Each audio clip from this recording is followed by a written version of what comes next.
You don't need another grammar book. You don't need a bigger vocabulary. You don't need a secret formula, and you absolutely do not need more time. What you need is better use of the time you are currently wasting on fear. You are letting a language, a simple mechanical arrangement of sounds and words, dictate your entire self-worth. There is a method. It is raw, it is undeniably practical, and it will forcibly drag you out of your silence if you stay loyal to it. It is called the 1-5-3-0-1-5 method. 15 minutes in the morning, 30 minutes at lunch, 15 minutes at the end of the day. Simple? Yes. Comfortable? No. Because to execute this, you must assassinate the one thing keeping you paralyzed, your own ego. Let's talk about the brutal truth of your current reality. You are sitting in a room. The conversation shifts to English. Instantly, your brain scrambles, your throat tightens, and you retreat into the miserable, suffocating safety of silence. You watch someone else, someone perhaps far less intelligent or qualified than you, take control of the room, claim the respect, and steal the opportunity. Why? Because they have the audacity to open their mouths while you are busy agonizing over your grammar. You walk away feeling humiliated, whispering that same tired excuse. My English is just weak. Stop lying to yourself. Your English is not weak. You are simply untrained. You are treating this language like a final exam you must pass with a flawless score before you are permitted to speak. Language is not a test. It is a raw tool. And your tool is rusting because you refuse to swing it. Every time you choose silence over broken English, you are starving your own potential just to protect your pride. You are so terrified of looking foolish for 5 seconds that you are willing to remain invisible for a lifetime. It is time to reclaim your psychological real estate. It is time to practice the art of unbothered detachment. You must aggressively detach yourself from the opinions, the whispers, and the judgments of people who are doing absolutely nothing to build your future. If they laugh at your broken English, let them laugh. Their amusement is entirely irrelevant to your mission. Stumbling over your words is not a character flaw. It is the mandatory price of admission for growth. Confidence does not magically appear before you take action. Confidence is the reward you earn after you step into the fire. The excuses die today. Let's change your perspective completely. Right now, you think your inability to speak fluent English is a problem of intelligence. You think your brain just isn't wired for it. That is a lie. Speaking a new language is not an intellectual challenge. It is a brutal, physical one. I want you to internalize a very powerful physical metaphor right now. Your mouth is a muscle. Your tongue, your lips, your jaw, your vocal cords, these are muscles that have been rigidly trained for decades to produce the exact sounds and rhythms of your native language. They have 20, maybe 30 years of hardwired muscle memory. When you try to speak English, you are suddenly demanding that these exact same muscles contort and move in completely foreign ways. You are a heavyweight powerlifter walking into an elite gymnastics class and wondering why you are clumsy. You are not failing because you lack intelligence. You are stumbling because you are physically untrained. You wouldn't walk into a gym, fail to lift 200 pounds on your very first day, and cry in the corner about being a worthless failure. You would understand that the muscle needs tearing down and rebuilding. Your mouth is no different. It requires the daily, grueling reps of the 1-5-3-0-1-5 method. But here is where the real war is fought, not in your mouth, but in your mind. The moment you stumble, the moment your pronunciation is completely wrong, you feel the burning, judgmental gaze of society. You hear the phantom laughter. This is exactly where you must deploy the ultimate psychological weapon, unbothered detachment. Unbothered detachment is a stoic superpower. It is the absolute, cold refusal to let another human being's reaction dictate your internal peace or stop your progress. When you speak broken English and someone smirks, your fragile ego wants to bleed. It wants you to shut down. But with unbothered detachment, you look them dead in the eyes and you feel absolutely nothing. You realize that their smirk is a reflection of their own narrow, comfortable lives, not a measurement of your worth. You are in the arena, fighting, sweating, building a completely new version of yourself, while they are just sitting in the cheap seats mocking the gladiator. You need to adopt this exact internal dialogue. My broken English is a public sign of my courage. Your perfect silence is a sign of your cowardice. When you make a mistake, and you will make thousands of them, you do not apologize. You do not look at the floor in shame. You hold your head up, you pause, and you force the sentence out again. You tell yourself, I am building muscle. Let them laugh. Starve them of a reaction. This detachment is your impenetrable armor. Once you truly stop caring about the irrelevant opinions of people who hold no power over your destiny, the paralyzing fear completely dissolves. You become mentally untouchable. And that is the exact moment your true fluency begins. Let me tell you a story about a man named Tariq. Tariq was a brilliant analyst. He could read market trends better than anyone in his company, and his work ethic was absolutely unmatched. But Tariq had a crippling vulnerability. His English was broken, and he carried a heavy accent. For 3 agonizing years, he watched promotions pass him by. He sat silently in meetings and watched loud, aggressively mediocre colleagues climb the corporate ladder simply because they could articulate basic ideas with polished fluency. The breaking point arrived on a Tuesday. Tariq was assigned to present a massive, high-stakes project to a key foreign client. He had spent weeks building the strategy. The numbers were entirely his. But the moment he stood up, the psychological panic set in. His chest tightened. His mind went utterly blank. He stuttered. He mispronounced a crucial financial term, and then he saw it, that tiny, polite, condescending smirk on the client's face. The energy in the room died. Within seconds, his manager stepped in, smoothly took over the presentation, and completely sidelined Tariq. For the rest of the meeting, Tariq was a ghost. He went home that night, sat in the dark, and felt the familiar, comfortable poison of self-pity creeping into his mind. He whispered to himself, "The system is rigged. It's not fair." But that night, the victim mentality died.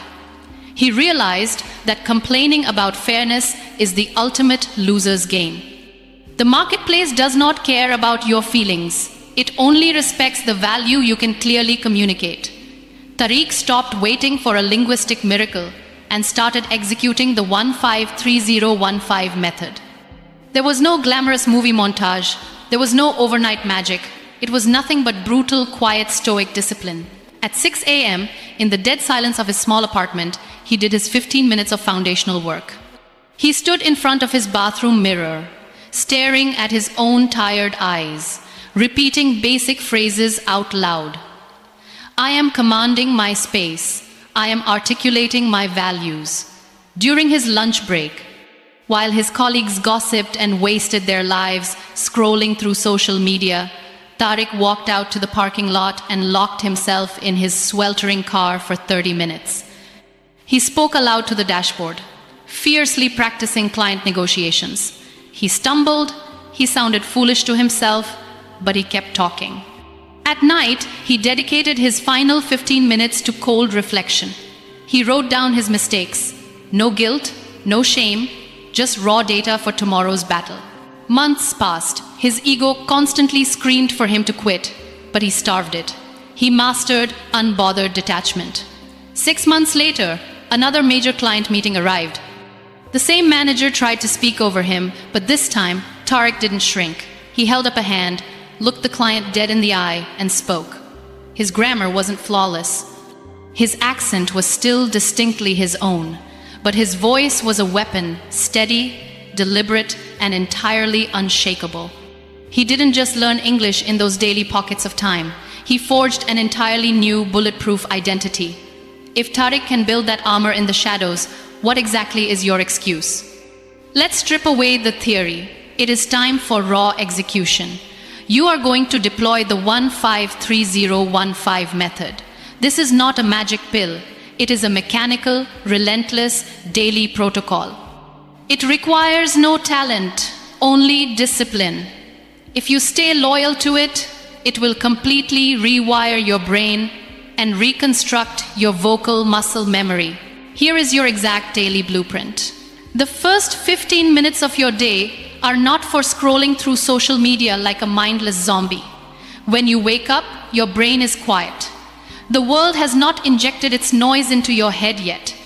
Do not pollute this sacred time. This is your foundation. You sit up, and before you check a single message, you speak your new identity into existence. You say out loud, "Today I will improve my English. I am not afraid of mistakes. I am learning step by step." These are not just affirmations, they are commands to your nervous system. Next, you do the time shift drill. You take a basic action and force your brain to move it through time. I go to work. I went to work. I will go to work. Present, past, future. You are not memorizing grammar rules like a stressed school child. You are feeling the mechanical rhythm of the language. Learn exactly 5 new words. No more, no less. You are building the scaffolding for the rest of your day.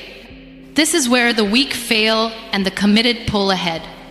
During the lunch break, most people waste their lives gossiping, complaining, or staring at their screens. You will steal 30 minutes of that time to practice active, unapologetic warfare. This is your speaking phase. Pick a mundane topic, your daily routine, your goals, the room you are sitting in, and start talking. I woke up at 6. I eat my breakfast. I am working on a project. Speak slowly. If you are alone, find a mirror or lock yourself in your car.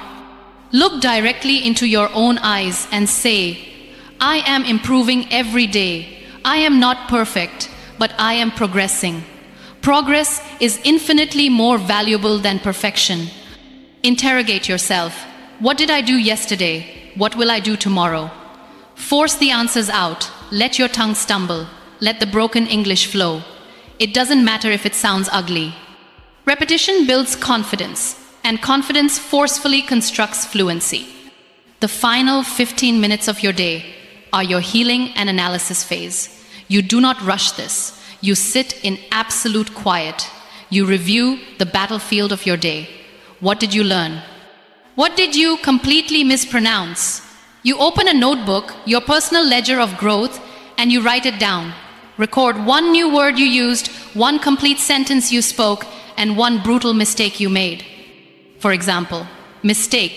I said I went to market yesterday. Correction. I went to the market yesterday. You document this without a single ounce of guilt, shame, or self-pity. You view it with cold, unbothered detachment. It is simply data for tomorrow's training. Finally, you read those notes aloud one last time, calmly, before closing your eyes. You feed the language to your subconscious mind, letting it take root while you sleep. 15 minutes of foundation. 30 minutes of courage.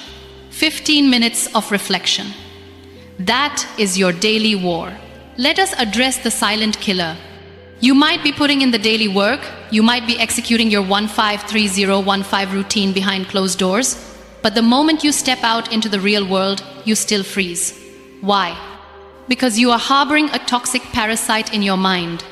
It is the ultimate fluency destroyer, and until you violently eradicate it, you will never speak with true power.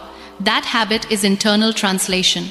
Right now, your brain is operating with an agonizing, highly inefficient middleman. When someone asks you a question in English, you do not answer them directly. Instead, you catch their words, drag them down into your native language you think in Urdu, or whatever your mother tongue happens to be, and you construct a beautiful, complex, highly intelligent response in that native language. Then, in real time, you attempt to force that massive, sophisticated structure through the narrow, untrained funnel of your English vocabulary. The result is a catastrophic psychological traffic jam. Your brain begins to buffer like an outdated computer. You hesitate. Your eyes dart around the room frantically searching for the perfect dictionary word. The silence stretches out. Panic sets in, and finally, you spit out a broken, unnatural sentence that sounds nothing like your original thought. This translation process is a mental disease, and I demand that you assassinate it today. You must fire the middleman immediately. The brutal reality you must accept is this. You are a highly articulate, intelligent adult in your native language, but you are a beginner in English. Your ego absolutely hates this fact. Your ego desperately wants to sound smart. So, your ego insists on building complex sentences in your mother tongue first to protect your pride. You must crush that ego. You have to willingly accept sounding simple. Fluency is not about using massive, intimidating vocabulary words. Fluency is the speed of thought. It is the complete absence of hesitation. From this moment forward, you will stop translating and you will start direct linking. When you feel thirsty, do not form the thought in your native tongue and then convert it. You force your brain to instantly generate the raw basic command, I want water. Simple, natural, fast. It might feel elementary, it might feel beneath your intellectual level, but that raw, immediate speed is the unbreakable bedrock of true fluency. To assassinate this habit, you must begin aggressively labeling your physical reality in English. When you walk into a room, do not let your brain register the objects in your mother tongue. Look at the desk and think, desk. Look at the window and think, window. When you are walking down the street, your internal monologue must be forced into English. I am walking. The sky is dark. I am going home. The exact moment you catch your brain translating a complex thought, you must stop, take a breath, and strip that thought down to its most basic English components. Kill the complex translation. Embrace the simple execution. That is how you buy back your speed. That is how you eliminate the hesitation forever. Let's take a cold, hard look at your future. Suppose you watch this video, feel a temporary, useless rush of motivation, and then do absolutely nothing. Suppose you wake up tomorrow, skip the 5-minute morning foundation, let the 30-minute lunch break slip away into mindless scrolling, and go to sleep without a single moment of reflection. You choose comfort. You choose the miserable safety of silence. What exactly is the cost of that inaction? I will tell you the exact cost, and it is devastating.